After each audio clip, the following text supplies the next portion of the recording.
My grandparents were able to buy a house without having to borrow. And that was the case of most Americans.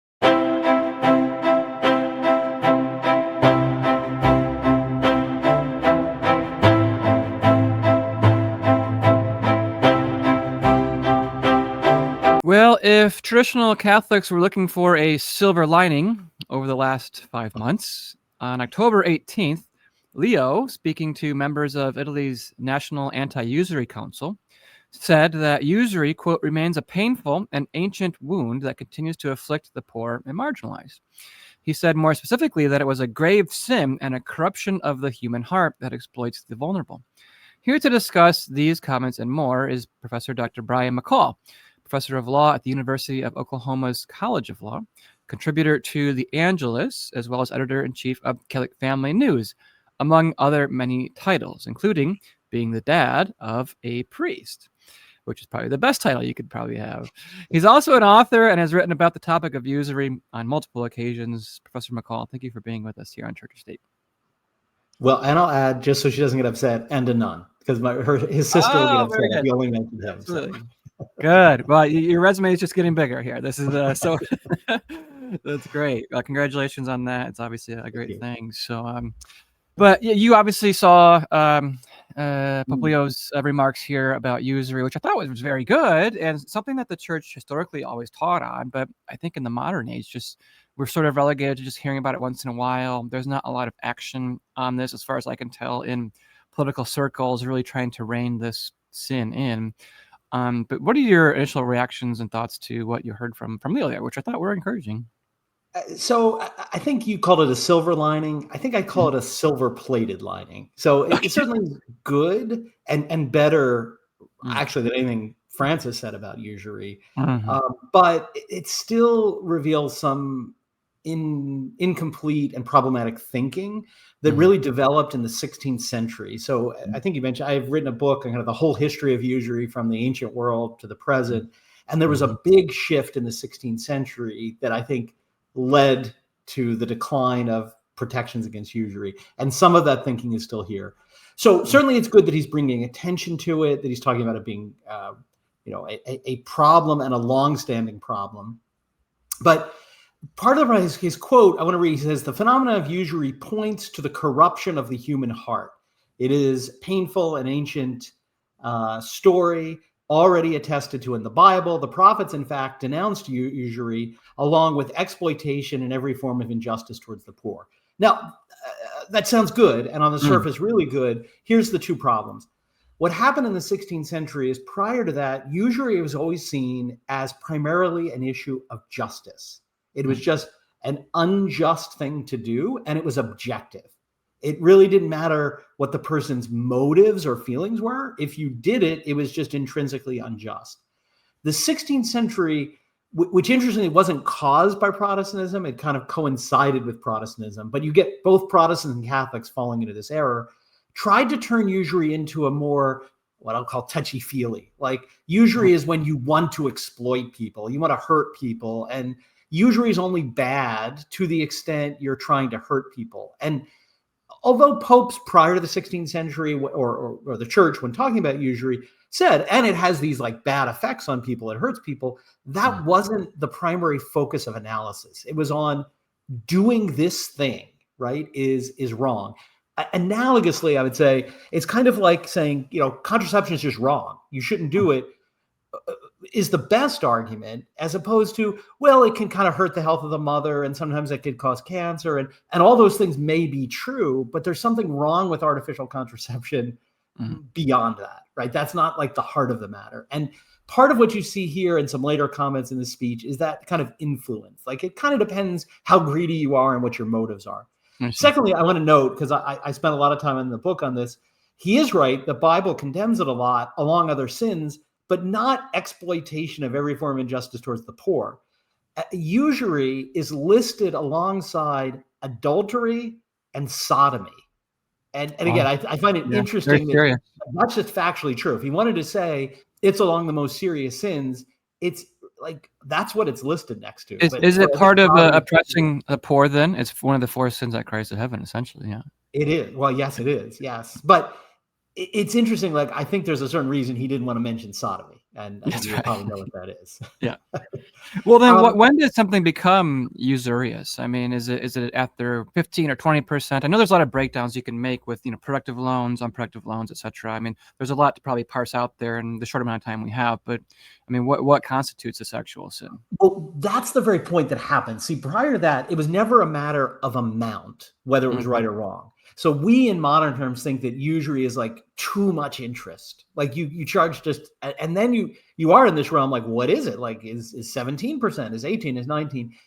And the church, the traditional teaching, the church all the way back to Aristotle was literally, and Aquinas says, like a penny above. If you charge a penny Hmm. profit, it's usury. Now, like with all sin, Huh. there's mortal and venial, right? It may not be as, certainly there's going to be different punishments, but it is a sin in this realm for any amount. And it's not a matter of gravity to whether it's right or wrong. That's just a matter of like punishment due. Hmm. And that's what changed. So it all of a sudden got be like, well, and I think this was in purpose, the usurers kind of like, give us some room. Like, we'll agree to like limit some of it if you'll authorize some of it. And the church never did that. And the analysis is always, is this usury or not? Now, there are complex issues of certain financial transactions. Are they usury or not? And because of the schemes of modern bankers to disguise usury, sometimes it's difficult factually to discover it on purpose. But that's a completely different way of thinking about it than like, this is Hmm. just too much. So like Right. you can beat up somebody, but if you don't beat them up too hard, it's not a sin. Like, Yeah. that's the logic of this sort of modern approach.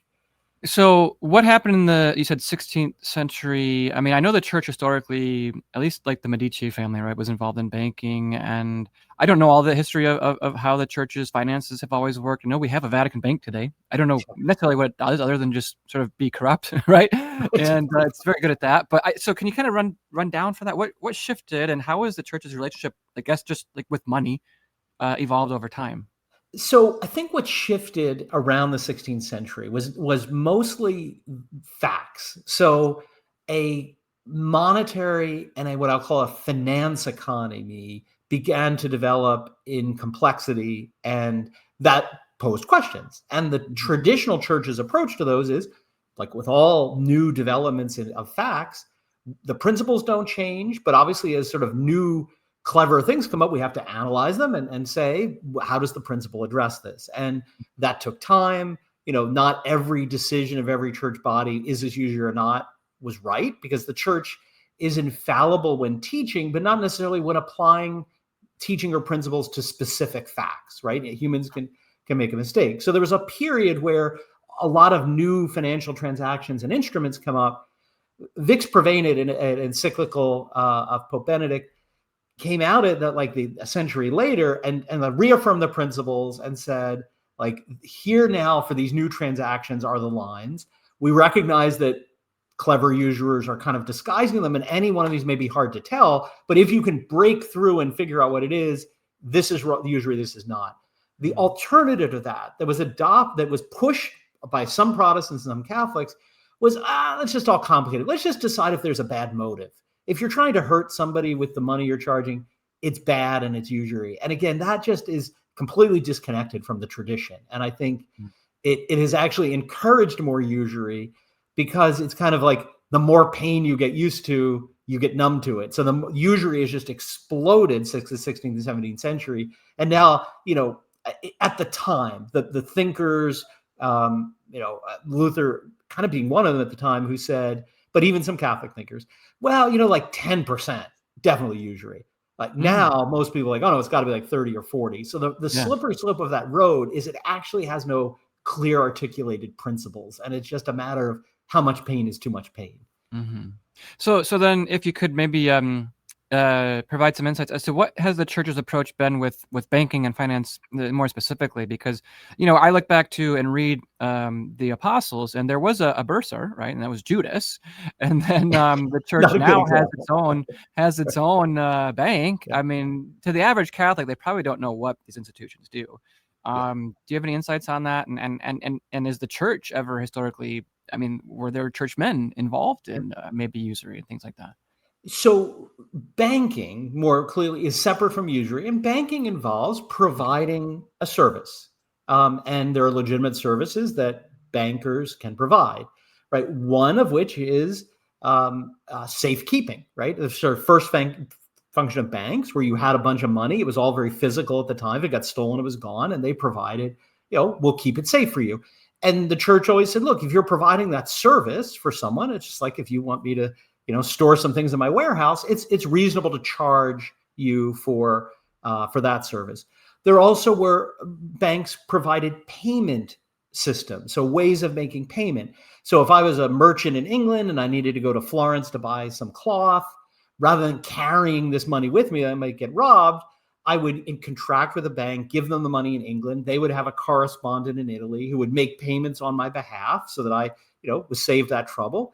They're certainly free to charge for that service provide according to a different doctrine of just price, that when you're providing a service or selling a good, you should charge something that is worth the common estimation of that service or good. And again, none of that invokes usury. Okay. So really fundamentally what usury is when I lend you money that is being used for you to spend it, to just spend it. And I ask you to return that money to me plus a profit. I want to make a profit on the lending of the money. And that is, its very core, what usury is. And that's, you can see, different from if I'm charging you from just providing a service with respect to money, right? Again, another example, maybe you have some rare coins. You want me to value them for you. We're dealing with money. I might take them for a while, give them back to you, but I'm charging you for a service. And Vix Purveyant, Benedict 15 says, banks or people who are certainly involved with transaction with money can charge for legitimate services. What they can't do is say, I'm going to charge you a profit for borrowing money that you return to me. If you return it to me, I have not really done anything because I gave you the money, give it back to me. Now, what that usually has to be distinguished from people pooling their money, not to spend, but to operate a business. And the church has always said, and there's an ancient Roman form, back to this, that people who are just pooling capital, putting it together in a business, are free to agree among themselves how they're going to share that profit. And that profit is not coming from lending money, but from the operation of a business where, their money or their capital was involved. Now, again, there's some limits on that. You can't, defraud one another, cheat one another, lie about the profit or things like that. But it's not an issue of usury. So literally, if we go into business together and it's a really successful business and we run it ethically, but we make a large profit, there's no question of usury, even though it may be a large amount of money. And that is the main distinction between sort of usury and investment, right? Okay. And what happens, again, in the modern economy that makes all this very complicated, and I think on purpose, is we created a lot of forms of business investment that look like loans, even though they're not, or they verge close to loans rather than investment, or they get disguised as that. So we have a lot of work to unpack really what's going on to see, is this a business, just a usurious loan disguised as a business or not? And then secondly, we have the problem that what is a profit on a loan when we have a monetary system that has no stability, right? It was really easy to know if I gave you 10 gold florins, if you give me back any more than 10 gold florins, I've made a profit. But we have money that is fictitious, that has no value, that has no, I give the example in my book, if money's supposed to measure value, it's like we have a ruler that every minute is changing its size, right? So a foot long, if we had a ruler that a foot was, different sizes every minute, we just don't even know how to measure anything. And that's the problem with our money. So I might say I'm lending you $100, but returning $100 to me might be the same. It might not. It might be a profit. It might be a loss. And the whole thing has been veiled in this lack of certainty in money that it's hard to discover usury. And in that circumstance, that's where the modern church, meaning 19th century, has sort of urged caution and said that, the usurers have certainly made this like really difficult. And therefore don't just jump to the gun to accuse somebody of usury. You have to really look at things carefully because of this problem of the way they've changed the nature of money. And that is the one thing I have to say I give Leo credit for. He did note that usury has become kind of systematic. Now, again, he always puts this spin, this communist spin. It's oppressing the poor, which is a consequence of usury, but not the main thing. But he says it has become a financial system. This was the theory of actually a Jesuit, which is possible that he knows, who wrote in the 1920s. He was a Jesuit when Jesuits, I guess, used to be Catholic, who was a theologian who was versed in all the theology, but he also had a doctorate from Harvard in finance. So he knew what he was talking about. And he said, the problem with usury is the usurers have hidden their usury in the monetary and financial system so that it sort of permeates everything, so that the church can never point the finger, including to its own bank, and say, that was usurious because they've masked it systematically on purpose. And that his thing was, we're never going to solve the problem until we break this problem with the monetary and financial system that disguises it. I imagine you're referring to Heinrich Pesch. Is that right? No, actually, although he did talk on this. I was referring to a Father Dempsey, but does rely on Dempsey. So you will see some of his thinking in the later Pesch works. Well, this all reminds me, and correct me if I'm wrong, if you look at around our economy, here's a chart here, the overall household debt in the United States right now, first quarter 2025, so earlier this year, $18 trillion. And that's including everyone's mortgage payments, personal student loans, automobile loans, credit card debt. The average, it seems, household, this is several years ago, the average debt, credit cards for each person, $16,000, auto loan, $29,000, $50,000 for student loans, $182,000 for mortgage. This was several years ago. So those are outdated. Those are going to be higher now. Yeah. I mean, it's hard to see how this is not a usurious economy. Am I wrong in saying that? Because it's a lot of profit that some people are taking and making, and the rest of us are just, debt slaves. Exactly. And that's what Dempsey foresaw developing, because he said the whole economy is turning into the number one product is debt. And if you look at advertising revenue, the biggest advertisers are credit card companies, right? And you wouldn't be advertising that much if you were not selling a super profitable product, right? Yeah. And really what happened to the whole culture, and again, this is an effect of usury, is, the American culture used to be, before the 20th century, one of thrift, of prudence. And if you were in debt, I know my grandparents' generation, when they were kids, somebody in debt was you didn't want to talk. They were like a sketchy person. There was something wrong with them if you had to go into debt. You did something wrong, and not in a moral sense, but you're not really good. Where now, people say, oh, they tell kids in finance courses in school, if you don't take out a lot of debt, you're like a bad citizen. You're stupid. You need to get a credit score.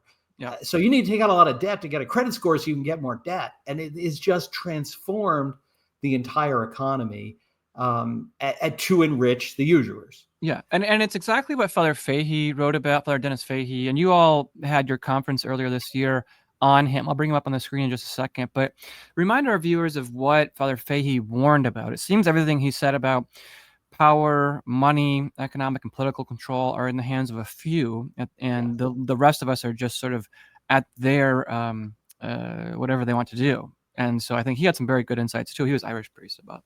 He did, Father Fahey, or Fahy, as they would say in Ireland. Right? We had some Irish people at our conference, mispronouncing his name. But great priest who wrote extensively about the social reign of Christ the King. I mean, he was a great defender of the social reign of Christ the King. And as part of that, he wrote a lot on this topic because he said this is a symptom of not recognizing the reign of Christ the King and the priorities that means.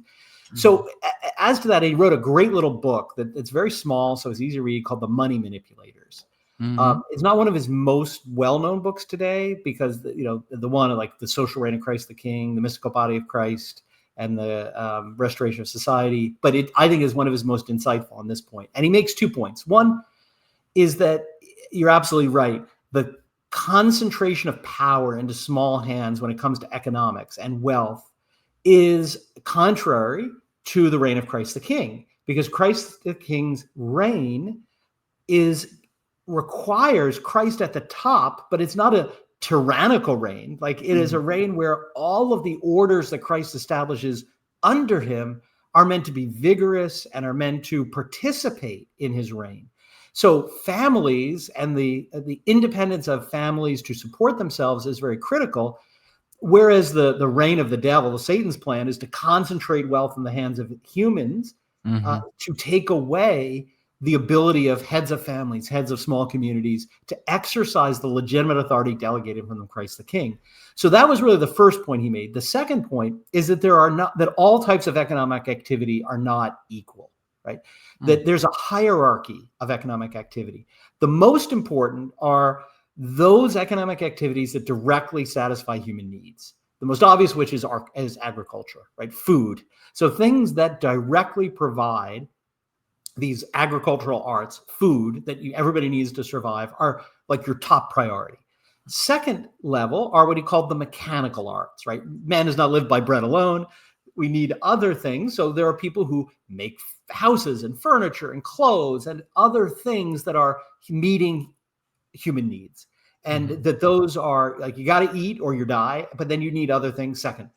Third, there is what he called kind of the monetary or financial arts, we might say. And they are people who have a role. It's not bad in of itself, but facilitate the exchanges of the agricultural and mechanical arts, what they produce. And the classic example of Aristotle is if there were not a financial system and you only bartered, and I'm a shoemaker and you're a homemaker, we're never really to come to a way for me to buy a house from you because all I have is shoes and you probably don't want the number of shoes equal to the value of your house, I guess, unless you're Imelda Marcos.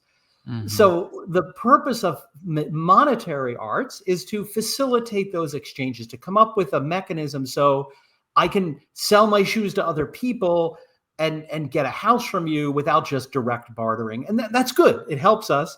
But what he said is the problem, like with all things Catholic, when you don't respect the natural order and you invert that order, that's what Satan always, his goal is to invert the order. And what the problem with our modern economy is, it puts it at the top, the monetary arts. So making money off of providing maybe legitimate, exchange services, but making the priority, let me make money by doing that to the exclusion or the harm of producing food and goods. And if if you've seen anything in the economic debates of the Trump presidencies, like that's the heart of Trump's message. He's like, we stopped making stuff significantly, and we're essentially just making money off of these financial transactions, some of which are usurious and bad, but some maybe in themselves are fine.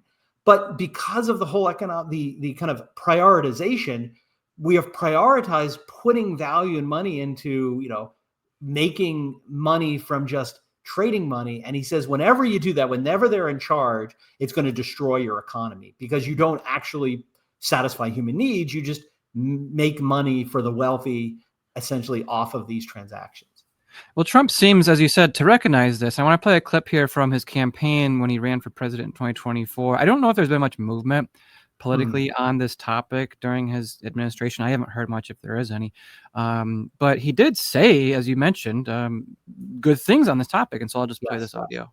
Working Americans catch up. We're going to put a temporary cap on interest rates on credit card debt at 10%. Some people are paying 25 and 30%. It's crazy. In theory, that's against the law. Okay, called the Usury laws, but in theory, that's against. So we're going to cap it for a period of time at 10%. This election is about while working. I don't know what is he referencing there. Usury laws. Are there actually things on the books in the United States? And what he's referencing, and I think he's probably aware of it from the way he spoke, although he didn't get into the details. I trace in the book because pretty much every state in the nation had laws that severely restricted usury for the longest time. The 20th century, the usurers didn't like this. They wanted to get rid of it. It's almost a play-by-play of what they did with abortion, right? They tried to go state by state and pick them off. And they got a couple states, Delaware and North Dakota. You ever wonder why most of your credit cards come from North Dakota? It's because they abolished their usury law.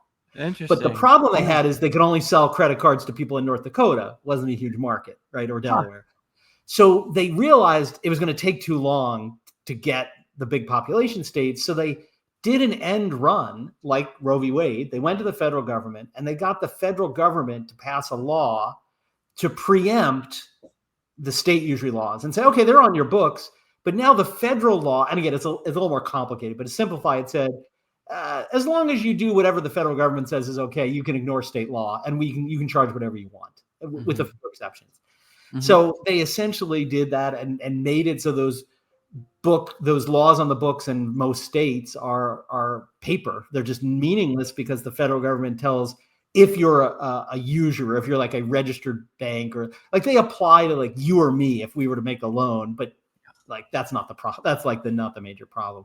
So that happened in like under the Reagan and Clinton administrations, and really only the federal government can fix that. Now he's not been clear in that clip on how he would do it, but he seems to know like, okay, maybe we won't undo it altogether, but we'll at least use this federal preemption to like ameliorate the problem. I think he was actually partnering a little bit with Bernie Sanders as well, because Bernie is big on this topic for a long time. What do you make of him and some of his proposals? Because I think he wants to also cap interest rates too. Yeah, like a lot of things with Bernie, he said, I mean, he's kind of crazy, but he does in his craziness say some really good things. But I just actually don't know how ingenuous he is. I think he's basically as corrupt as all of them. Like he rages about pharmaceutical companies and corruption. Right. And as RFK's pointed out, he's getting paid off by them as much and doesn't really want to change. So, he's kind of like Elizabeth Warren too. They make a lot of noise in this area. But I think they're paid off, is my view, and that they're not actually going to really do anything. They're going to pass something like she did, her Consumer Protection Financial Bureau, that created a bureaucracy that they could say, oh, look what we did, that actually didn't do anything.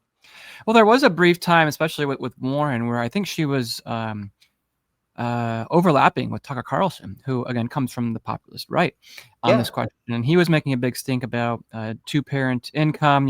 Why can't we have a single person making money? And I think this raises the next question I want to broach to you: is the downstream impact of all this on Gen Z and millennials? Again, the debt that they're having to overcome is historic. And one question specifically, because you're on college campus, you know what young people are thinking and doing, and obviously they're being taught a lot of just ridiculous things, right? Like 16th century feminist art in Northern England, like these crazy topics, right? That's what they're getting to study. And this President Biden signed a lot of legislation, or at least executive orders, canceling a lot of debt for college students. Trump just recently announced he's going to continue that for a small portion of them. So, what do you make of that argument? Is that a just thing to do? Have sort of like Gen Z people been duped into this? Because it's very hard to pay off $60,000 in student loan debt, over a lifetime, let alone 5 or 10 years. Yeah, the student debt crisis is an industry is really a classic example of corruption. And this is where a guy, again, he's not Catholic. He says a couple crazy things, but Dave Ramsey, who, again, don't agree with everything he says, but on his analysis of the student loan situation, I think he's factually correct. It really is a total scam, and it was done to enrich the universities, because essentially, and to indoctrinate the children, right? I mean, you sent them to enrich school. them so that they could indoctrinate the children. Yeah, I mean, that was the ultimate goal. You're right. But what they basically did is, up until the 1970s and even into the 80s, most people could pay to go to college. Like it was an expense and it was an investment, but you didn't have to mortgage your life to do it. But colleges wanted to make more money to be able to have all this money to pay for indoctrination and get more students in. And so they basically came up with this scheme. Well, we're going to get the federal government to help you by you can take out a loan so that you don't have to be under pressure to work while you're in college. Sounds good. But then what happens? Every year the federal government says, oh, we'll loan $15,000 a year now. So what do the university do? Oh, our tuition's now 15. Then the federal government says, we've raised the amount you can borrow to 25. Guess what? Our tuition, and if you look at a chart of the amount of guaranteed student loan per year and tuition, it just tracks identically. So it's been a wealth transfer essentially from mostly Gen Z, generations who went to college after the 1990s, from them to universities through the student loan program, enriching some other people along the way. And really that is the crisis for higher education. And the problem with it is, which is a big problem, like how do you unscramble the egg? Like how do you get out of the system we're in? it's always easier to get into the crisis of the problem than find a way out of it that doesn't have harmful effects on, collateral damage to, innocent people who are kind of in the midst of the system.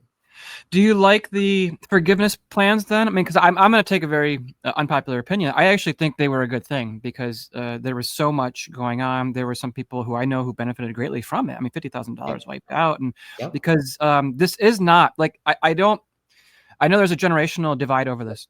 You will get people over 60 and 65 who say, oh, just work harder, just pay your debt, be responsible for yourself.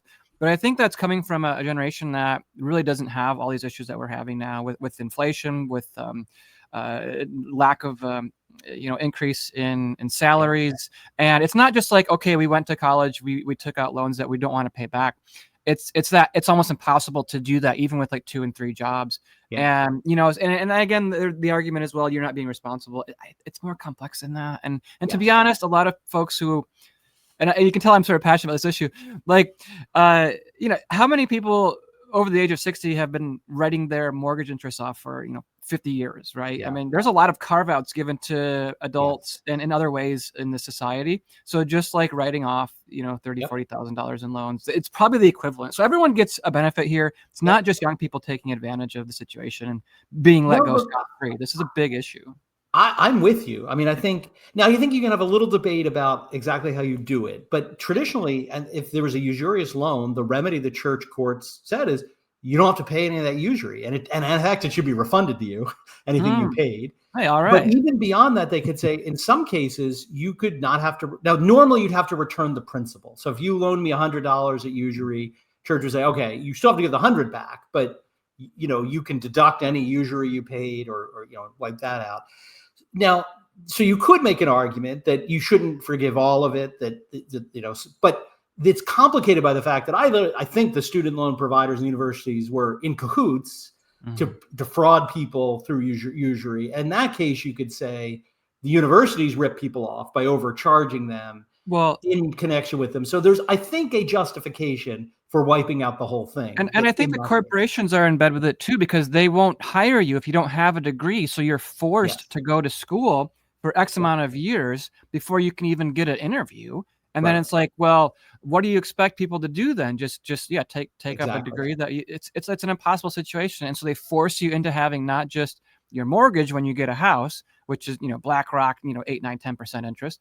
But you have another $30,000 to pay off as a student loan, just to even enter into this economy to make $40,000 a year. I mean, I think it's an incestuous thing and purposely done to enslave, the young people to never get out of that. Again, I agree. I do understand people who argue maybe we shouldn't forgive all of it, maybe we should get some of it, maybe.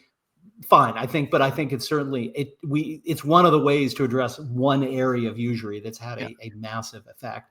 And it's actually worse because I tell my bankruptcy students when I teach that that they were so greedy that not only did they do this, but when I was in law school, I was like the first year student, and the upper students all told me, hey, there's this great thing you can do to beat the student loan system. You take out your student loans, you graduate, and before you get your first job, you're like a poor student.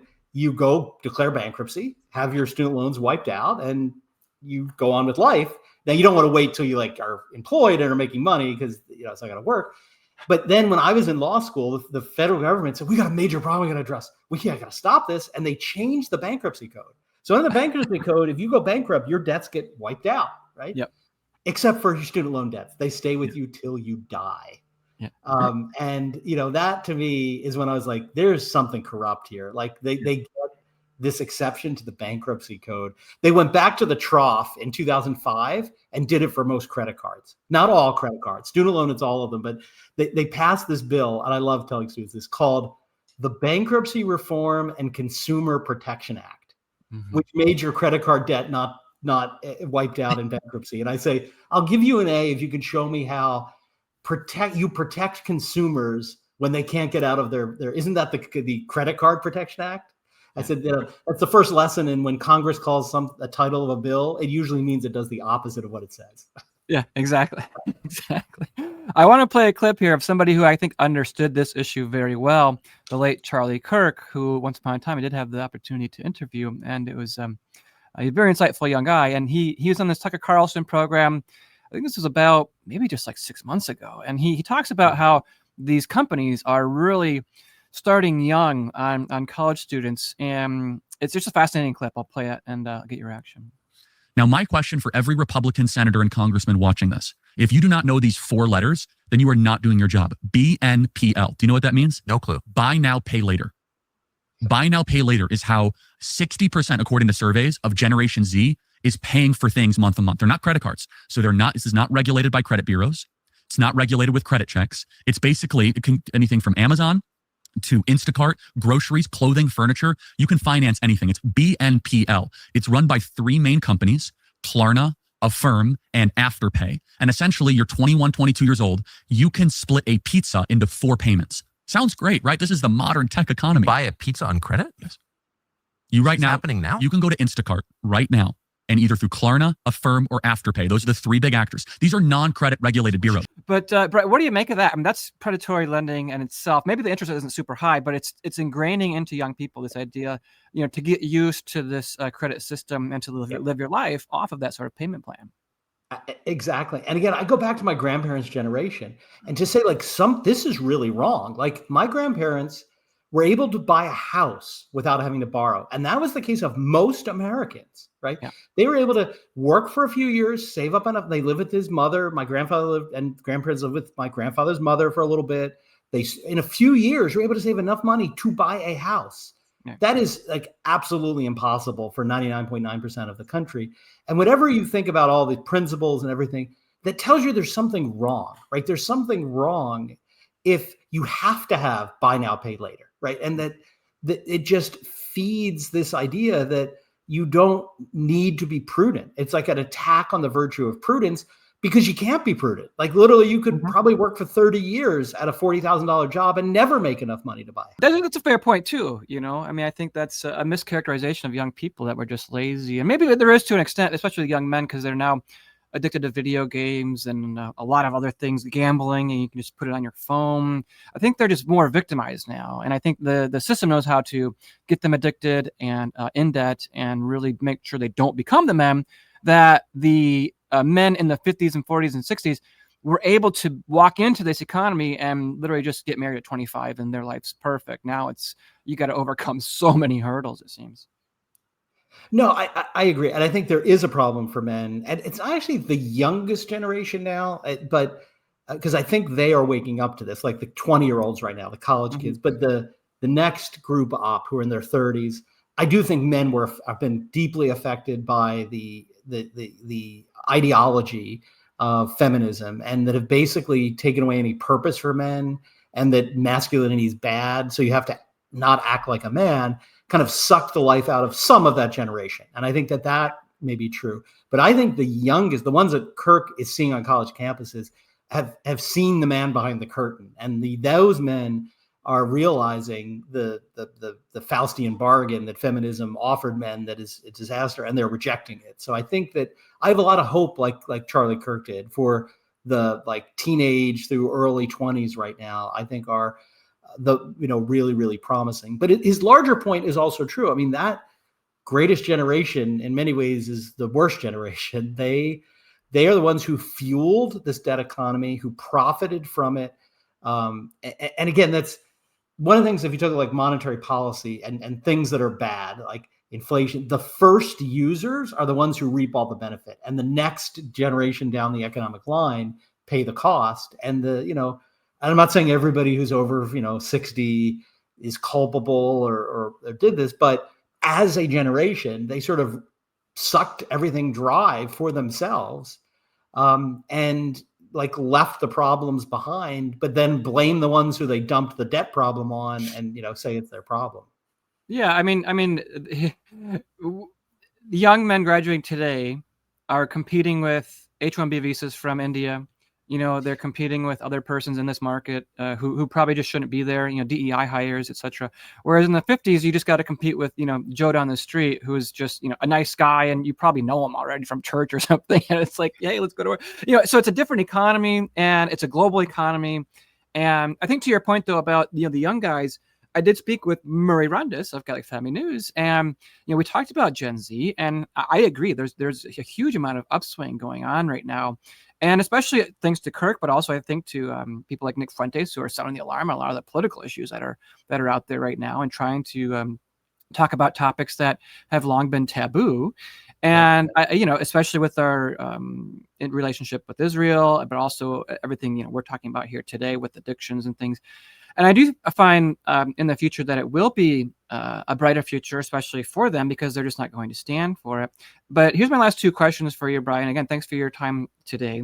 How do we go about maybe not fixing this? Because that's a big question. But how do we morally navigate this? And two things that come to mind here is the issue of cryptocurrency, which is increasingly something that young men are attracted to, at least investing in. And then just how do you otherwise, find your way through maybe getting a house or a job or a wife at a young age and trying to, keep your finances in order. I mean, you're, again, on college campuses, you talk with a lot of these young men and you hear their concerns probably. What are your thoughts on those two topics? So I think navigating it, we have to look at it 2 levels. One sort of ethically and then practically. And so the ethical one, I try to talk a lot of people off the ledge, because you have to say, look, you are not personally responsible for the corruption of a system you didn't create, because you're born into the system and have to live in it and feed yourself, right? Because there's a lot of people who start I have to go lock myself in a house and grow my own food and my vegetables in my yard and do nothing, because otherwise I'm going to be tainted by the system. And again, that was don't invest at all. Don't put anything into the stock market. Don't have a bank account. Don't. Yeah. And again, I think look at the Christians in the ancient world. They certainly would not. There's clear lines. You don't offer incense to the false gods. You don't go to your friends and make a usurious loan to them.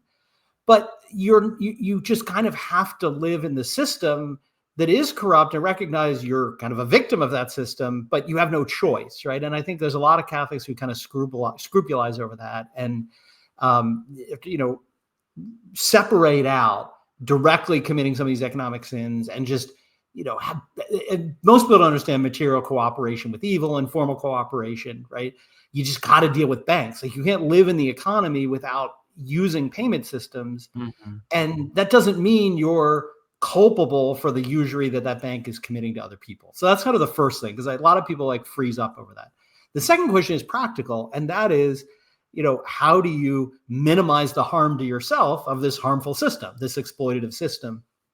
And again, here, I think people like Dave Ramsey, again, he's got a few weird things and a few Protestant ideas, but a lot of his practical advice and some other people are really, really sound.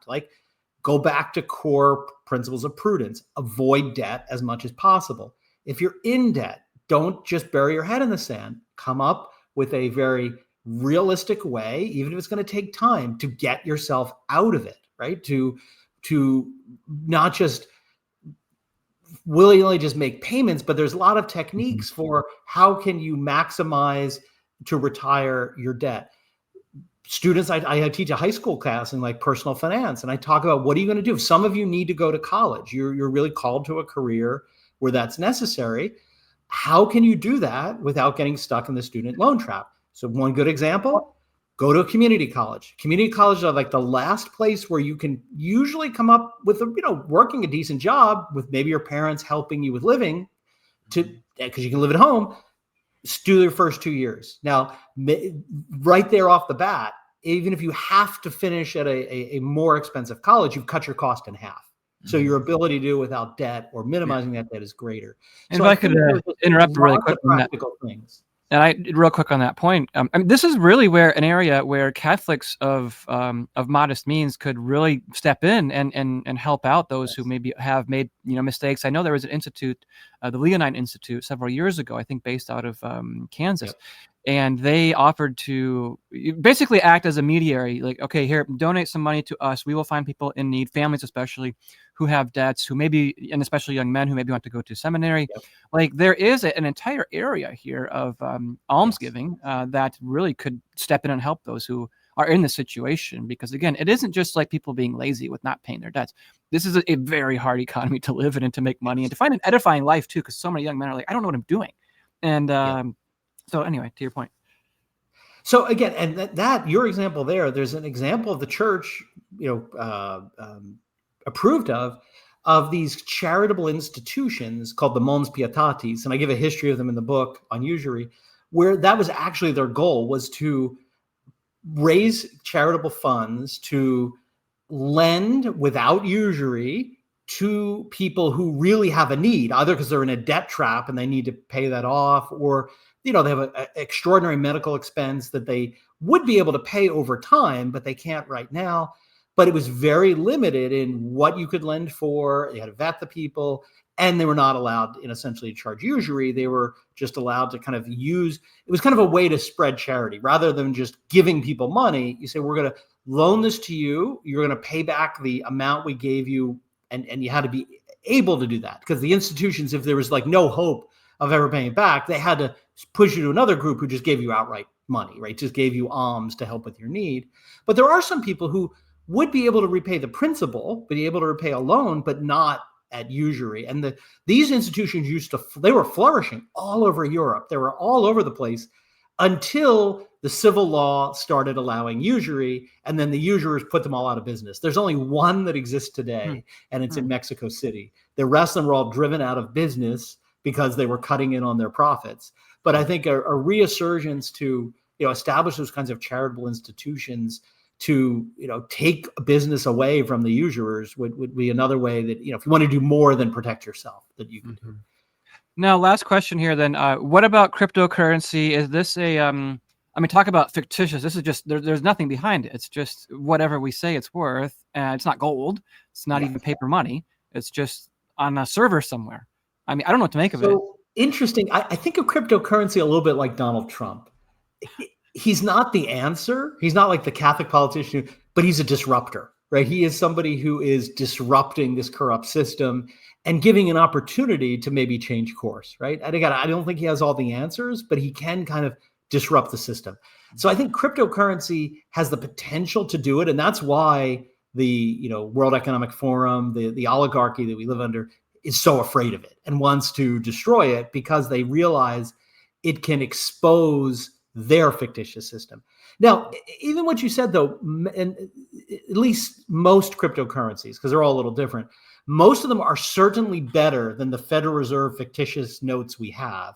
Because Bitcoin, I'll take as an example, here's the one thing it has going for it. It was set up with a limited amount of coins so that it will grow over time, but it is not completely expandable. So right now there's no limit. The Federal Reserve could create zillions of dollars, and there's no natural limit to the quantity of money, which is the major problem with that system. So at least if Bitcoin is bad, it's not as bad. It's like not as bad as the Federal Reserve, because there was a natural limit built into it that would just bring more stability to it, believe it or not, than money. But again, I don't think it's the answer in many ways, but it at least has the ability to crash their system. So maybe we can start over. Yeah, Tucker said he thought it was maybe the Fed that created it in the first place. I don't know if you agree with that or not. I don't think so, because they want to create their own. Like they don't like it because they didn't create it and they don't have control over it. So they want to make it so that it's like illegal and shady, and then create their own that they do control. Well, you've sort of provoked my thought here, and I will say this is the last question. Sorry to keep you so long, Brian. Is the Federal Reserve itself, because it lends ad interest to the United States for its money supply, is that a usurious example on a large scale? More than usurious. It is one of the most corrupt institutions ever created. So it is usurious, yes. But more than that, it is totally corrupt. It is, and it's funny, when I teach it, I said to students, what is the Federal Reserve? I'm like, well, it's the government. I'm like, no, it's not. The Federal Reserve is owned by the commercial banks. They control it. And there's a facade of government involvement. I said, really, it is the fox guarding the hen house. So the Federal Reserve is supposed to police the banks, but the Federal Reserve is owned and controlled by those banks, and they make a ton of money out of the Federal Reserve. But the Federal Reserve banks make fortunes every year that they then distribute to the commercial banks. So it is an arm of the commercial banks to give a facade that they are subject to control, which they're really not, and that is bleeding money out of the system and manipulating the system for their principals' benefit, all under the facade of being, and that's why I laughed at the whole thing with like, Federal Reserve is an independent agency. Trump can't remove these corrupt people from it. No, it's not an independent agency. The whole thing is just a total joke and is a complete corrupt system. And if he could throw a few of the corrupt people out, I mean, honestly, he's going to replace them with other corrupt people. So, but it is one, abolishing the Federal Reserve would be one of the greatest things. And there's a great book on the monster or the creature of Jekyll Island about the corruption that went involved into the creation of the Federal Reserve system. So it's usurious, but its problems go well beyond that. Only in the modern Antichrist age could anything like this happen. I mean, when the church was at its pinnacle and zenith, I mean, this was obviously what it would fight against and prevent. And there would be good men in the church who would fight to destroy it. But they're all blackmailed now, and they're all. So goes the church, so goes the world. When the church surrendered the revolution of 1789, there was no constraint anywhere. Yeah. And you wrote about that, and this is your book here from Angelico Press, To Build the City of God. You extrapolate all the implications of that, and you talk, I think, even about Vatican II and Dignitatis Humanae. So go buy that book if you are interested. And also here's Brian's book, The Church and the Usurers, Unprofitable Lending for the Modern Economy. You can learn more about what we are talking about here today. That's available now from Angelus Press, so please go do and pick that up. Then obviously go to Kellogg Family News. You can watch Brian McCall's interviews with Murray Rundis every week. And I see Michael Haynes is writing for Kellogg Family News now. It's a great pickup. Michael was a longtime colleague of mine at LifeSite and writing about church stuff. What else is going on your radar, Brian? You're still teaching down there at Oklahoma. And anything else new with you? Yeah, just doing that, keeping busy, speaking, writing, and,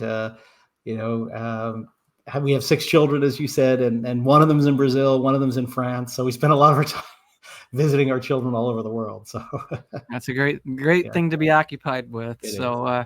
Thank you for coming on today, Brian. It's always a pleasure. And we'll have to have you on to sort of map out then what do we do from here, right? I mean, because there's got to be some solutions in this whole crisis. I'm sure Father Fahey's mentioned some of that, but we'll have to have that on for part 2. So definitely. Thanks for being here. And thanks for tuning in, everybody. This is, again, Church and State with Stephen Cox. God bless.